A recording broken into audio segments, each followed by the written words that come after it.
ស្ដេចនេះក៏បានប្រើធម្មពលរបស់ព្រះអង្គតាមរហគុជវិតមុននោះនៅកន្លែងណាក៏បានដឹងថាគុជវិតមុននោះបានធ្លាក់ក្នុងដៃស្ដេចពស់យក្សខ្មៅប៉ុន្តែនាងពស់យក្សបានធ្វើការបិទផ្លូវនិងធ្វើការប្រយុទ្ធជាមួយព្រះអង្គម្ចាស់ខេរាយ៉ាងរង្គោះរង្គើដល់ឋានកណ្ដាលប៉ុន្តែនាងពស់យក្សបានដឹងខ្លួនទុកជាមុនពេលនោះនាងបូរីបានមកដល់បានធ្វើការវាយប្រហារភ្លាមនាងពស់យក្សបានប្រើគុជវេទមន្តដាក់បណ្ដាសាឲ្យនាងបូរីខ្លាចជាមកភ្លាមហើយនាងក៏បានប្រាប់ទៀតថានាងពស់យក្សបានយកគុជវេទមន្តពីព្រះនាងបូរីហើយគុជវេទមន្តនោះអាចធ្វើឲ្យមនុស្សឬយក្សមិនថាទេវតានឹងខ្លាចជាថ្មបានទាំងអស់ថែមទាំងយកបានជញ្ជៀនវេទមន្តពីព្រះនាងបូរីថែមទៀតពេលនោះព្រះអង្គខៃរាបានដឹងរឿងសពគ្រប់ហើយក៏បានចេញដំណើរយ៉ាងលឿនដោយជីសេះតែម្នាក់ឯងនឹងកាន់ពូថៅវេទមន្តទៅដែរនិងសំដៅទៅរោងភ្នំនោះភ្លាមដោយមាននាងពស់ជាប់នឹងកព្រះអង្គដើម្បីប្រាប់ផ្លូវក្នុងពេលតែមួយនោះស្ដេចនាគនៃបាតសមុទ្របានដឹងរឿងរ៉ាវនៃការបាតគុជវេទមន្តព្រោះមានមេទ័ពកំហុសរបស់គាត់បានលួច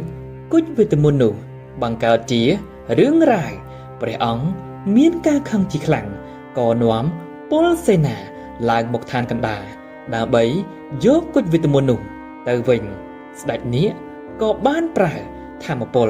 របស់ព្រះអង្គតាមរកគុជវេទមន្តនោះនៅកន្លែងណាក៏បានដឹងថាគុជវេទមន្តនោះបានធ្លាក់ក្នុងដៃស្ដេចពស់យក្សខ្មៅនៅក្នុងល្អាងព្រៃដ៏ជ្រៅមួយហើយព្រះអង្គក៏បានប្រញាប់ទៅរោងភ្នំនោះភ្លាមស្របពេលនោះដែរព្រះអង្គម្ចាស់ខៃរាបានដល់មាត់រោងភ្នំស្របពេលស្ដេចនាគបានមកដល់មាត់រោងភ្នំនោះដែរពេលនោះពលសេនារបស់ស្ដេចនាគក៏បានប្រយុទ្ធជាមួយខ្មោចឆ្អឹងយ៉ាងក៏ក្រឹកក៏ក្រែងហើយពេលព្រះអង្គខៃរាបានឮសំឡេងចេញពីរោងភ្នំរបស់ព្រះនាងបូរីហៅឲ្យជួយព្រះអង្គម្ចាស់ខៃរាក៏បានរត់ចូលរោងភ្នំនោះភ្លាមដើម្បីទៅជួយព្រះនាងបូរីប៉ុន្តែនាងពស់យក្សបានធ្វើការបិទផ្លូវនិងធ្វើការប្រយុទ្ធជាមួយព្រះអង្គម្ចាស់ខៃរា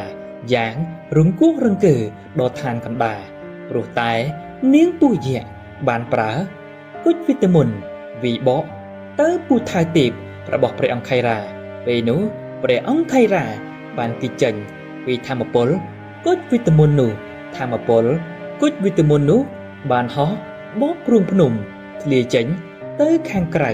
ដែលធ្វើឲ្យមានព្យុះបកទឹកជំនន់កើនឡើងនិងមានភ្លៀងរន្ទះលិចលង់ផ្ទះប្រជាជនពេលនោះស្ដេចនាគបានមកដល់កន្លែងប្រយុទ្ធក៏បានឲ្យព្រះអង្គម្ចាស់ខៃរាទៅជួយព្រះនាងបូរីទុកឲ្យព្រះអង្គប្រយុទ្ធជាមួយនាងពស់យក្សនោះវិញម្ដងការប្រយុទ្ធរវាងនាងពស់យក្សជាមួយស្ដេចនាគគឺខ្លាំងអស្ចារ្យព្រោះពួកគេបានវាយបកគ្នាទៅវិញទៅមកយ៉ាងខ្លាំងអស្ចារ្យងាកមកមើលព្រះអង្គម្ចាស់ខៃរាបានមកដល់ទីឃុំឃាំងរបស់ព្រះនាងបូរីព្រះអង្គក៏មិនទាន់ចូលអាចជួយអ្វីបានព្រោះថាកន្លែងឃុំឃាំងរបស់ព្រះនាងបូរីនាងពស់បានប្រើមន្តអាគមយ័ន្តខ្មែរជារនាំងខាងបាំងមិនឲ្យព្រះអង្គចូលទៅបានព្រះអង្គខៃរាបានប្រើពូថៅទេពវេទមន្តបាញ់ធម្មពលទម្លុះមន្តអាគមយ័ន្តខ្មែរដែលជារនាំងហើយក៏បានសម្រេចនិងក៏អាចជួយសង្គ្រោះព្រះនាងបានទាំងពីរនាងបូរីចាប់ផ្ដើមមានកំហឹងកើនឡើងនឹងនាងពស់យក្សដែលបានកុហកខ្លួននិងចាប់នាងឃុំឃាំងក៏បានប្រែក្រឡាខ្លួនទៅជាសត្វពស់យ៉ាងធំសម្បើមវាទៅរកនាងពស់យក្សដើម្បីសម្លាប់ប៉ុន្តែនាងពស់យក្សបានដឹងខ្លួន ទុកជាមុនពេលនោះ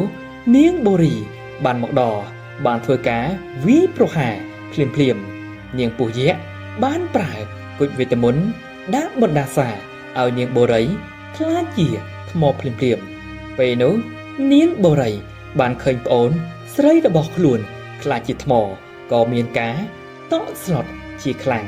នាងពស់យក្សមិនបានប្រយ័ត្នខ្លួនស្ដេចនាគក៏បានឆក់ឱកាសចាប់យកគុជវីតាមីននោះបានភ្លាមនៅក្នុងដៃវិញក៏បានដាក់បណ្ដាសាឲ្យនាងពស់យក្សខ្លាចជាថ្មភ្លាមនាងបូរីក៏បានទទួលចិញ្ចៀនវេទមន្តរបស់ខ្លួនមកវិញពេលនោះស្ដេចនាគក៏បានឃើញក៏បានដឹងថាចិញ្ចៀននេះជាចិញ្ចៀនរបស់កូនស្រីរបស់គាត់ស្ដេចនាគក៏បញ្ជាឲ្យពលសេនាចាប់ខ្លួននាងបូរីនិងព្រះអង្គម្ចាស់ខៃរ៉ាយកទៅឋានក្រោមបាតសមុទ្រស្ដេចនាគសប្បាយចិត្តជាខ្លាំង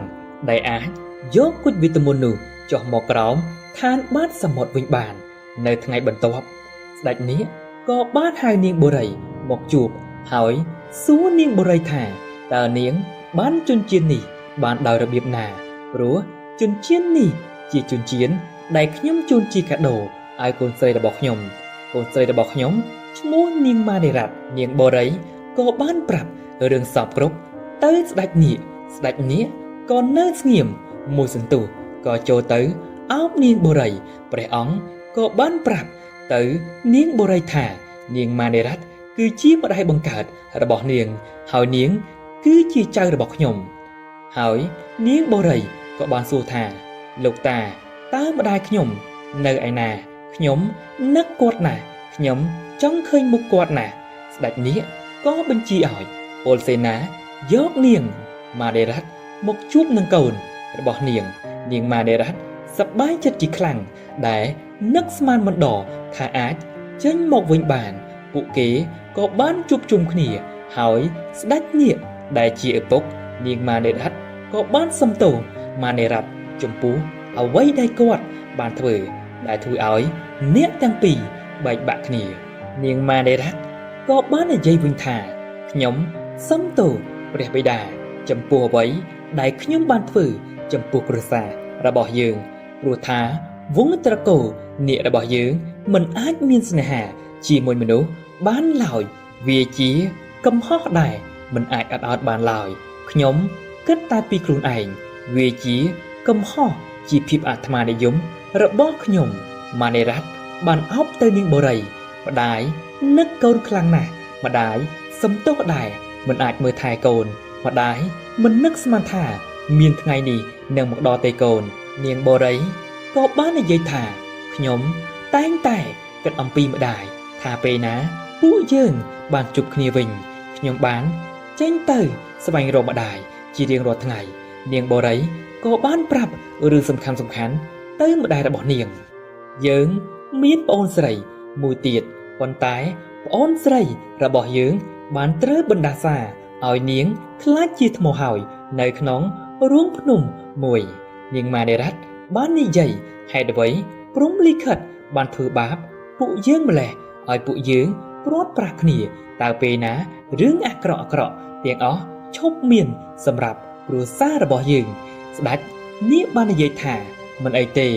ឡូវនេះពួកយើងបានជួបជុំគ្នាហើយអញ្ចឹងបើមានរឿងអ្វីយើងនឹងដោះស្រាយវាទាំងអស់គ្នា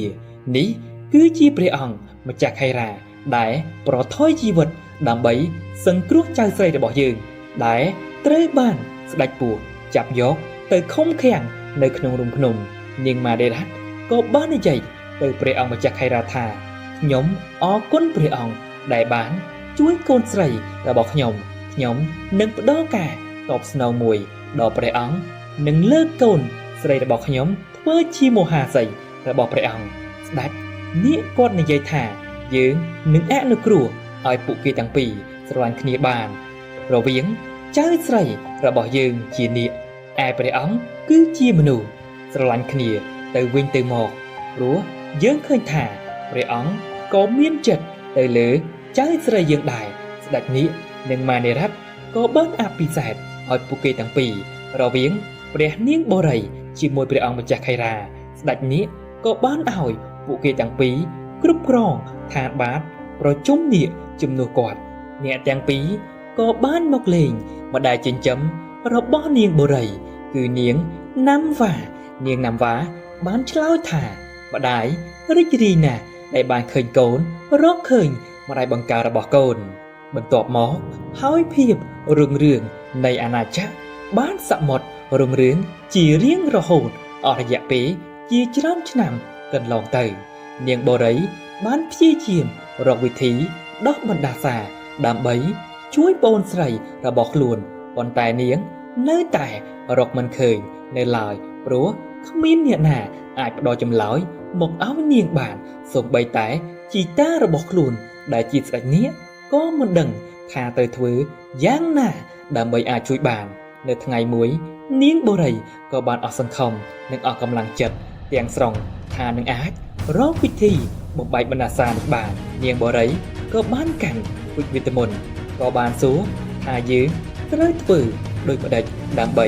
ដោះបណ្ដាសាជួយប្អូនស្រីយើងបានប៉ុន្តែវានៅតែគ្មានចម្លើយនាងបូរីក៏បានសម្រេចចិត្តថាលាព្រះអង្គម្ចាស់ខៃរ៉ាទៅស្វែងរកអ្នកដែលអាចដោះបណ្ដាសានេះបានជាមួយដៃរបស់ខ្លួន